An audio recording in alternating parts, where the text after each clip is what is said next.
আমাদের খাবারের টাকা আছে, কিন্তু আমি চাচ্ছি যে আমার কাছে এরকম অ্যামাউন্ট নেই যেটা দিয়ে আমি স্টকের টাকা দিয়ে আমি কোরবানি কিনতে পারবো। সেক্ষেত্রে যদি কেউ ধার করে, কর্জ করে কোরবানির পশু কিনে, সেক্ষেত্রে তার কোরবানিটা সঠিক হবে কিনা? আত্মাহারিক টিভি, ওহির আলোয় উদ্ভাসিত জীবনের জন্য। দেখুন, একজন মানুষের সামর্থ্য বা তার বিভিন্ন ক্ষেত্রে প্ল্যান থাকে। একটা পরিবার পরিচালনা করতে গেলে তার মাসিক কত খরচ হবে, তার কেমন আয়, তার কেমন মানে এই সার্বিক বিষয়ে কিন্তু তার প্রত্যেকের একটা প্ল্যান থাকে যে আমার এই মাসে এতটা আয় হবে, আমি এই অনুযায়ী এটা খরচ করতে পারবো।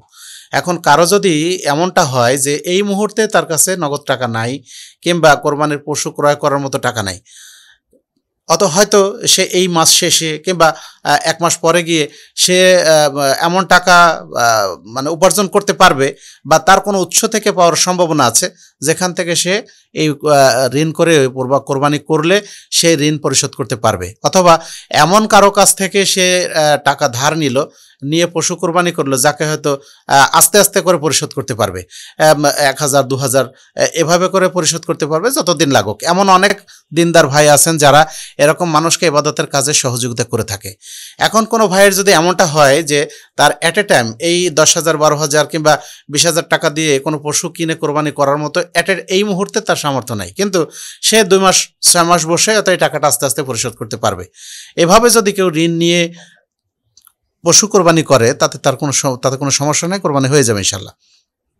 তবে এই ক্ষেত্রে আমরা একটা জিনিস সাবধান করতে চাইব, সেটা হলো এই যে দেখুন, কোরবানি স্রেফ একটা সুন্নাতে মুআক্কাদা ইবাদত, এবং এই ইবাদত কিন্তু ফরজ নয়।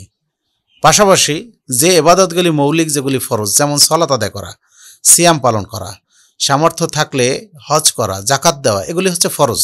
এগুলি না করলে পরকালীন জীবনে শাস্তি হবে, এগুলির জন্য আল্লাহর কাছে জবাবদিহি করতে হবে। কিন্তু কোরবানি সুন্নাতে মুআক্কাদা না করলে আল্লাহর কাছে জবাবদিহি করতে হবে না।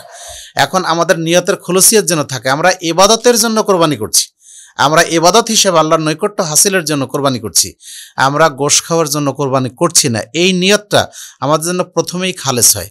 অথবা অনেকের মধ্যে এমন দেখা যায় যে সমাজের সবাই কোরবানি করে, আমি না করলে কেমন হয়, তারপর তখন সে ঋণ করে কোরবানি করছে। তাহলে তার নিয়ত যখন ভুল হয়ে যাবে তখন কিন্তু তার এই ইবাদত হবে না। সেজন্য আমরা আগে নিয়তটা ঠিক করে নেব, আমি কেন কোরবানি করছি বা আমি কেন কোরবানি করব না, এই বিষয়টা আমাদেরকে স্পষ্ট হতে হবে। তারপরে আমরা এই ইবাদতটা করার জন্য আমরা চেষ্টা করব। অনেক ভাই এমন আছেন সালাত আদায় করেন না, কিন্তু কোরবানির সময় তিনি বড়টা কোরবানি করেন।